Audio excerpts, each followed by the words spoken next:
Hello and welcome to another edition of Uncensored. A month ago on October 7th, Hamas attack brought to fore again the brutality and moving images of Holocaust. Though the scale of two events were quite different, but it shook Israelis to the core. Hamas attack left 1,400 Israelis dead. How this event has affected the Israeli psyche and how the Israel as a nation has changed thereafter.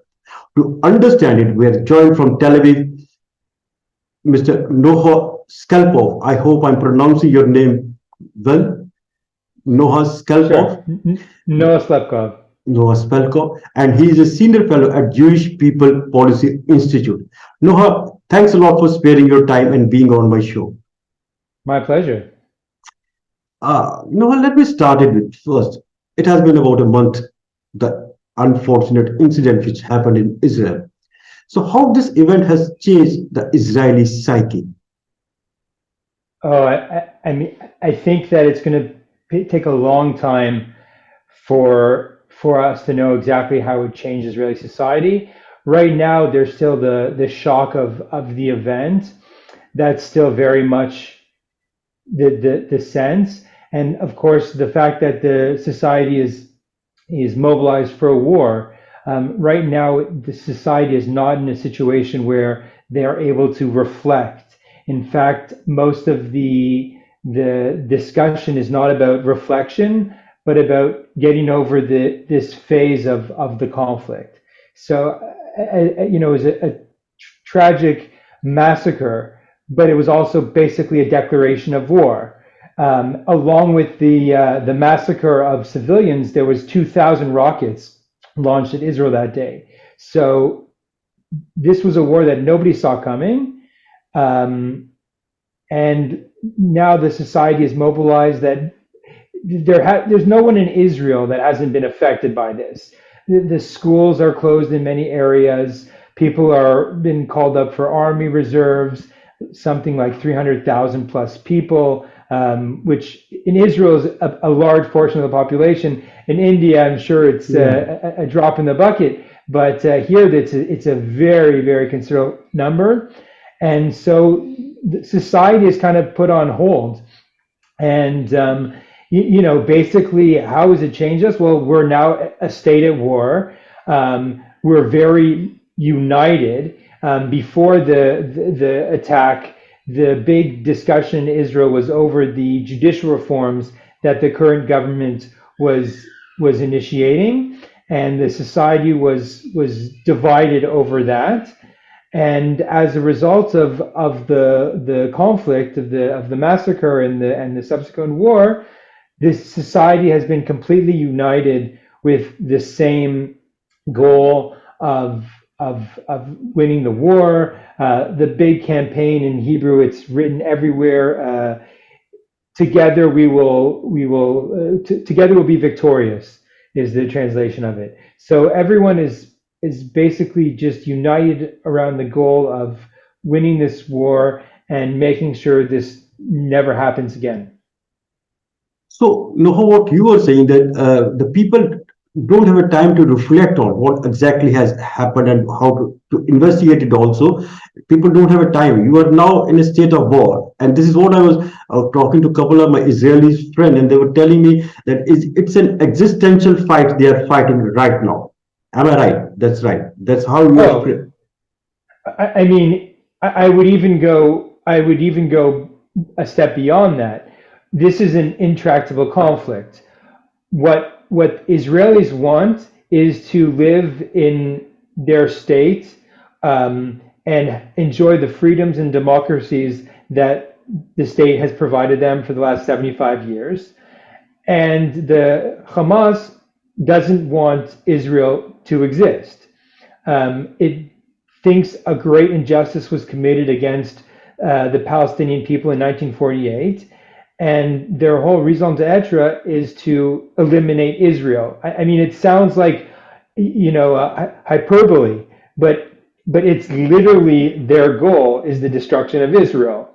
I don't think they would hide it. You even see people chanting throughout the world, from the river to the sea, meaning from the Jordan River to the Mediterranean Sea, Palestine will be free, meaning there will not be a Jewish state. So if we look at what is this war about, we want to continue existing and they want us not to exist.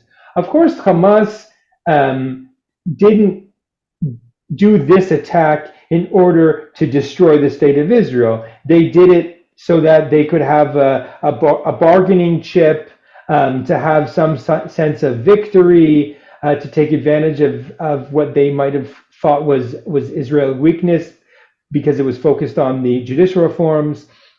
But ultimately, Israel has decided as a result of October 6th, and this goes to your first question of how has it changed society?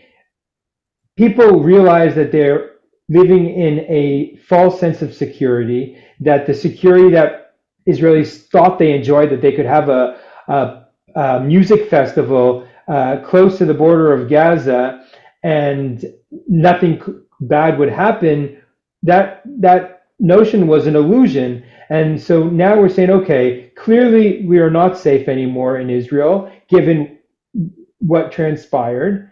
And the focus now is to make sure that Israel is in a safe place. And the threats that Hamas posed, that they could just, come over with thousands of people and slaughter innocent civilians, we need to make sure that doesn't happen. And of course, as I'm sure you're aware, and your listeners and viewers are aware, that there's also this front in the north, that Hezbollah, which has got the same aspirations of Hamas and is also a proxy of Iran, like Hamas, want to take advantage of the situation. And so Israel's worried that, okay, what happened in the south along the Gaza border could very easily happen in the north. So now we have to make sure that nobody in the north is in harm's way, and they've evacuated areas close to the border. And every day there is more and more rockets and fighting between the Lebanese militia Hezbollah and the IDF. So this is something that's completely a game changer. Nobody thought that we'd be in a war with Hamas and a little bit with Hezbollah 5 weeks ago, but here we are today, and Israelis are determined that this is an existential war, because clearly, if we don't win, this massacre could happen again. I mean, there's clearly a motivation and a capability for them to do it. I mean, if Hezbollah showed up on the border with 100,000 people, there's little Israel would be able to do. I mean, what happened in Gaza with 2,000 people was quite serious. Yeah. And so Hezbollah and Hamas do pose, maybe they don't pose it, like nobody feels like they're going to be defeated by Hamas and Hezbollah, but Hamas and Hezbollah's goal is to defeat us. So, we're in an... Yeah, no, what you are saying, and that's true to the largest extent also. It's not at the one front Israel is fighting. Hamas, as your JPPI president, Yelda has spoken in your live streaming of JPPI. He has said that Hamas is the weakest enemy as far as Israel is concerned, but the threat has increased increasingly. And what he was telling me about the society was reflected in the answer of Yelda. He said his three sons who were against the judicial reforms, they were on the streets, but now they have come back to the ground and they're fighting at the Gaza front. So that, I mean, Yelda he has also was a dean of law at Harvard, and he has also been critical of some of the steps by the government, but he's also now united as far as this threat is concerned.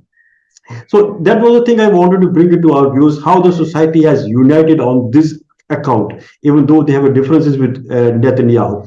So the point that comes to the fore is, it has been 1 month, the way the Israeli army has retaliated, leaving about 9,000 Gazans dead. That figure is being given by the Gazans. I mean, there is no other third party verification to it. So we take it what they are saying. So if this response was necessary, because it's coming for huge criticism across the world also. So was this response necessary? Well, let me just start by saying how much the Israeli people appreciate your prime minister's stance. And I think he has refrained from calling for a ceasefire. And the Israeli people appreciate that and appreciate the support of your country, and our friendship with them. In terms of what's happening, look, there's no way for Israel to be able to fight a conventional war where two armies meet on a battlefield and soldiers are fighting against soldiers and soldiers die and civilians aren't harmed.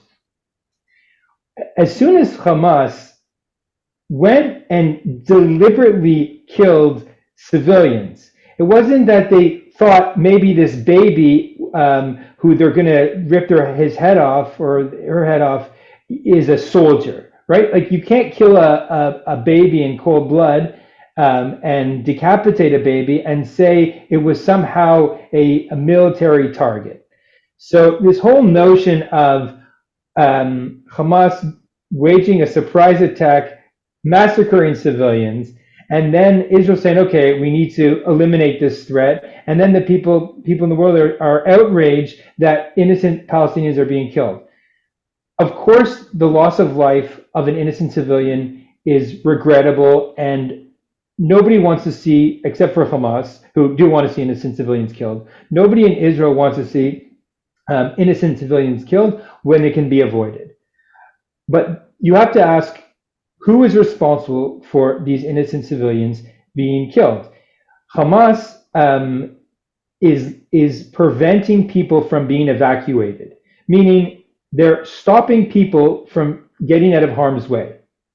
They're using ambulances to transport, for military transports. They have a total disregard for any notion of war crimes. Usually, war crimes are committed when there is an exhaustion of possibilities that a general has been trying for so long to achieve a certain objective, and maybe the general feels like doing something extreme will bring about a quick victory. Hamas started this war with a war crime. I don't think in the history of war that, going back before the rise of terrorism, that sides in battle started with such atrocities. They usually take place during, but not as a start. So going back to your question about the loss of civilian lives, I think it's important to remember, Hamas has a total disregard for the death of civilians in Israel, and I would argue clearly they have a total disregard for the deaths of people in Gaza. Right now, Hamas is holding hostages, and Israel said, okay, if you want a ceasefire, first you release the hostages. Hamas says, no, we're not going to do that. Israel drops leaflets and tells people to leave certain areas that are military targets. And Hamas says, no, don't leave those areas. So, and you have the notion, everyone talks about human shields. Hamas built their military apparatus underneath a hospital. So you can't say, oh, well, Israel won't be able to attack any military targets because there'll be civilians who die.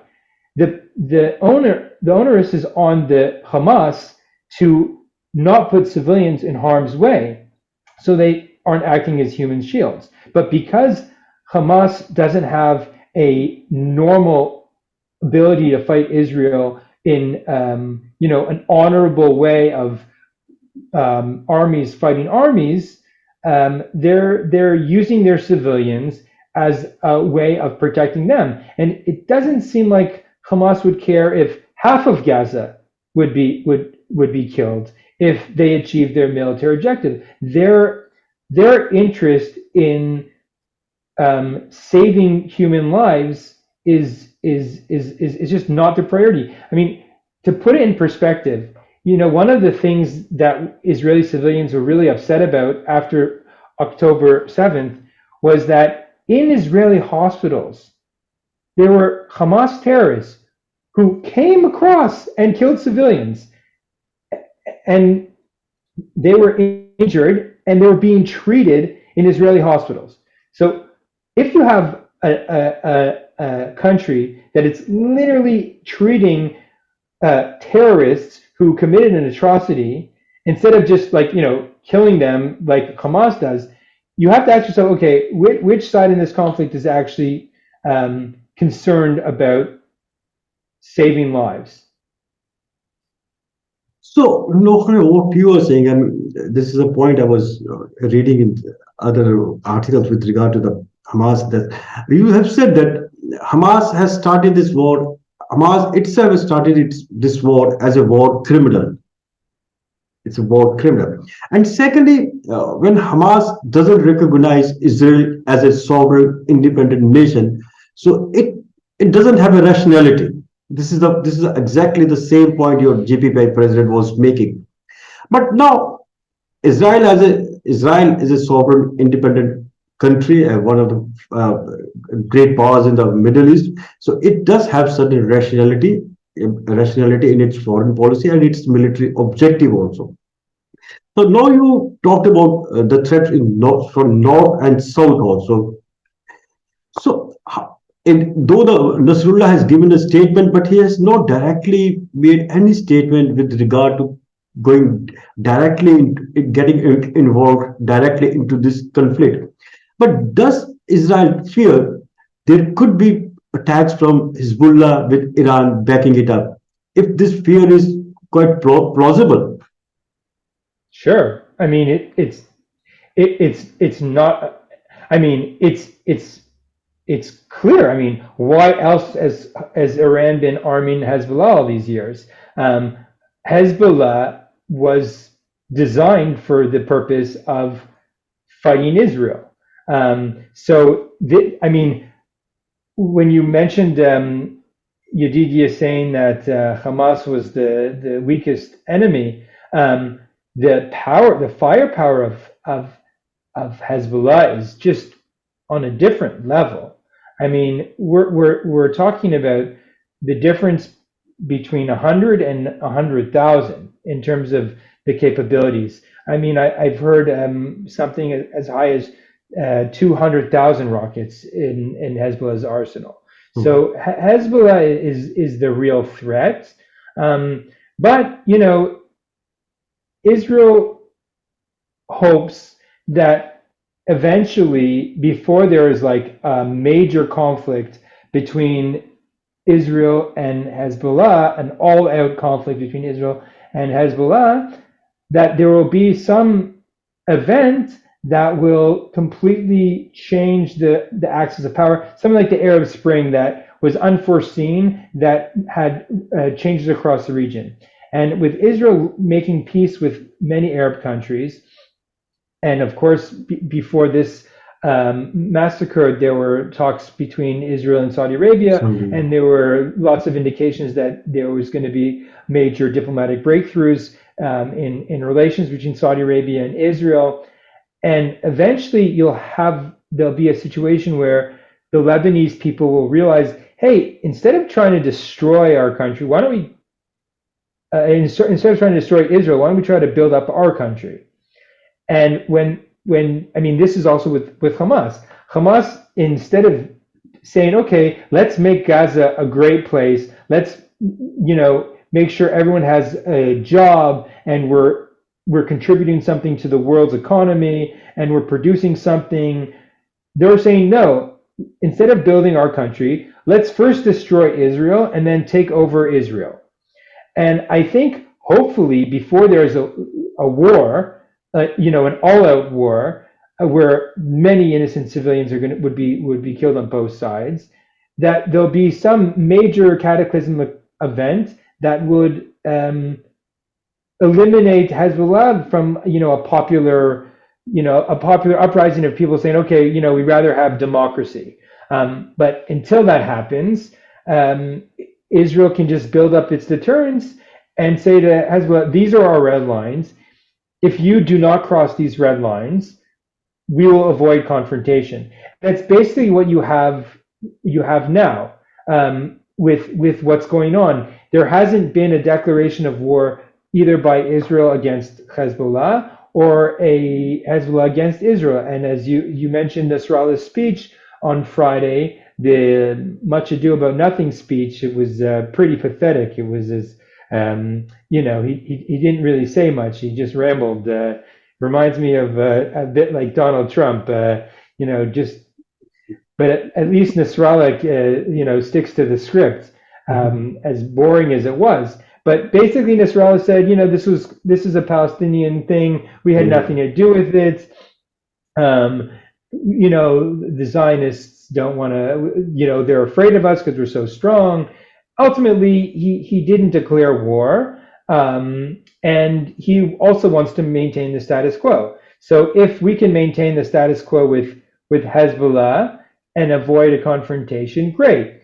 Most people think it's unavoidable, and therefore part of this whole conflict is going to be, once we finish with Hamas, we'll have to concentrate on Hezbollah.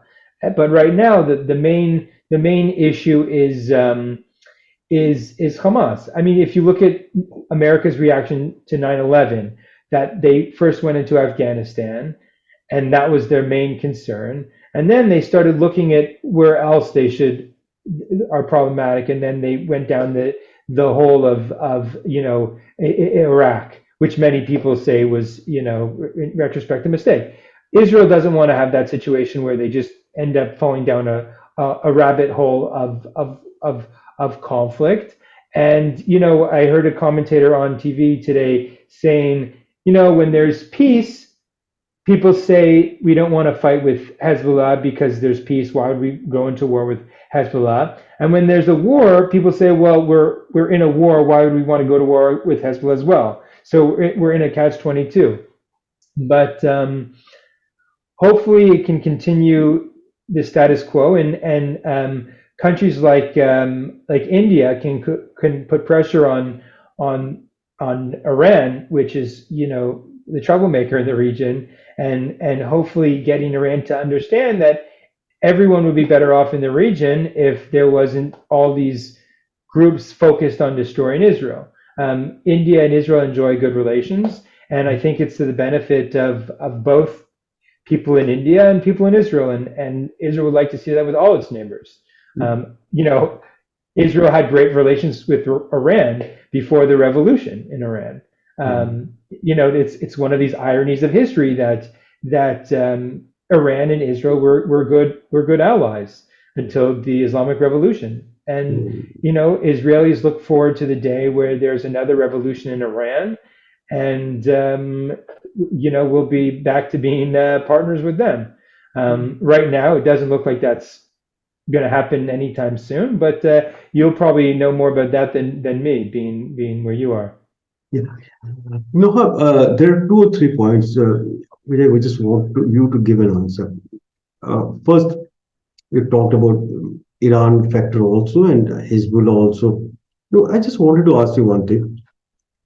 Till now, both Iran and Hezbollah have not jumped in. At least officially, they have not jumped into this conflict. And the response of the Muslim nations across the Middle East has not been as strong as it was expected, coming in the backdrop of the number of people who have died in Gaza. But there is a fear, and the fear is if the number continue to rise, these nations may have to rethink their strategy with regard to the Israel, especially when the ties have normalized to a larger extent. So if this factor, the Israeli policy makers are also factoring in. Yes, but I mean, you people need to not think of the Palestinians as children. They have a choice between war and peace. War looks like this: them trying to destroy Israel and Israel trying to stop them from destroying Israel. Peace would be the opposite, that they say to themselves, okay, we are content. We are going to build a life for ourselves in our land, in Gaza, and we're not going to want to fight to go back to the homes of our great grandparents. I mean, these are people who are refugees from 1948, meaning 75 years ago. How many people in Gaza were even alive during the 1948 war? I mean, someone who was 18 during the 1948 war is what now, 90, 93? 93, yeah.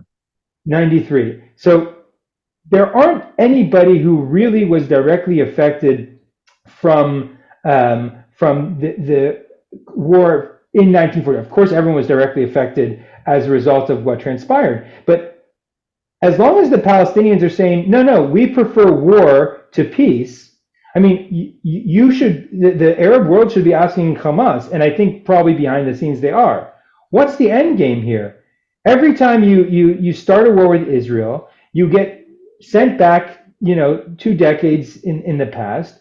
You don't achieve anything but, oh, you can say you murdered 1,400 Zionists. Great. What did that do for, the average Palestinian? Nothing. So the Arab world needs to say to the Palestinians, knock it off, get with the program. We're no longer fighting the war of 1948. This is the 21st century. We want to have prosperity. Our citizens want to have good lives. And we don't need to fight a war that's 75 years old. Cut your losses, build a life for yourself in Gaza, and stop fighting Israel. It takes two to tango, right? Israel's not fighting a war against itself. It's not a civil war. Hamas at any time, Hamas won't ever give up because it's a religious fanaticism. It's an ideological. It's like a religious war for them. But the average Palestinian needs to say to themselves, what's going on here? Why are we fighting this war? We're never going to win. And we should just accept that, accept the situation, and we have a country, they have a country. Let's leave each other alone, and the killing will stop. So to answer your question, I don't think Israel, and this is why my Modi was right to say he doesn't support a ceasefire. What is the ceasefire? What is a ceasefire going to do? If Israel says, okay, we've caused enough, Hamas's Ministry of Health is let's say it's accurate. Of course, it's totally ridiculous, laughably ridiculous. They say Israel bombed the hospital and 500 people died, within 2 minutes. And then it turned out that it was in a parking lot and the hospital wasn't hit. Of course, innocent civilians have died. No one's disputing that. Yeah. But the numbers are not realistic. No, I just sorry to interrupt you. You're coming to the fag end of our program. Just put one or two quick questions I just wanted to ask you. Sure, because, sure. Sorry. We could have, this is a topic we can discuss at, for quite long period. We will do it at some other point. But just want to ask you one thing.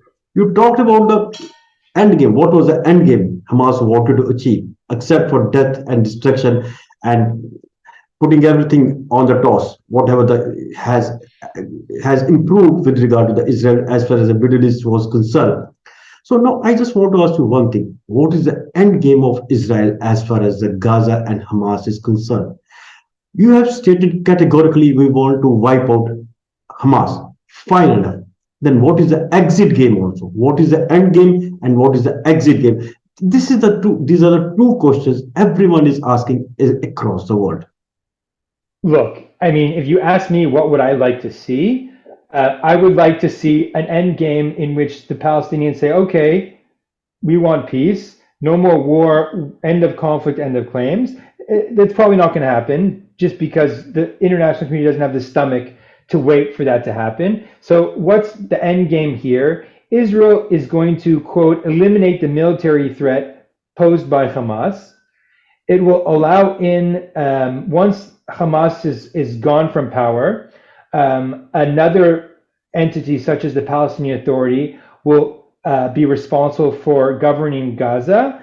Hopefully the international community will be involved. There'll be a mechanism for making sure that what goes into Gaza is being used for good and not bad. I mean, since Hamas came to power, there's been a blockade against Gaza to make sure that it doesn't weaponize. It didn't work great, but it probably worked much better than if it was just an open border and they could just arm as much as they want. So the end game is going to be Hamas as an entity will not be in power. There'll be some other entity in power that has a better relationship with Israel. For example, the Palestinian Authority, has been running the areas of the West Bank and has in many ways been a good partner in the sense that they want to keep calm, they want to keep quiet, they don't want to see conflicts with Israel. And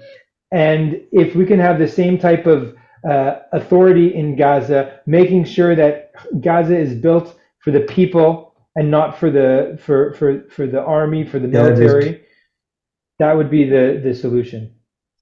Noha, what you have said, that sounds quite logical and rational also, but that sounds idealistic also in the present scenario.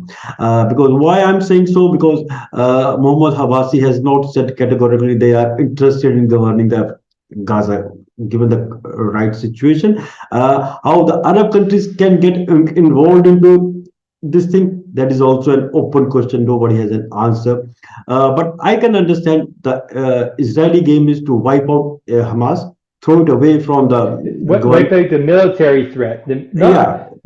Make a distinction. It's a military objective to destroy Hamas's military capabilities. Yeah, that is an important thing because there are quite a large number of people, and including me, that think that this operation was planned by the military wing of Hamas, not by and political wing was not in the loop.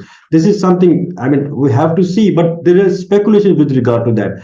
But so what you are suggesting is that there will be a total entire change of gamut as far as the Gaza is concerned. It will look like another West Bank. That is, am I right? This is what you plan. Yeah.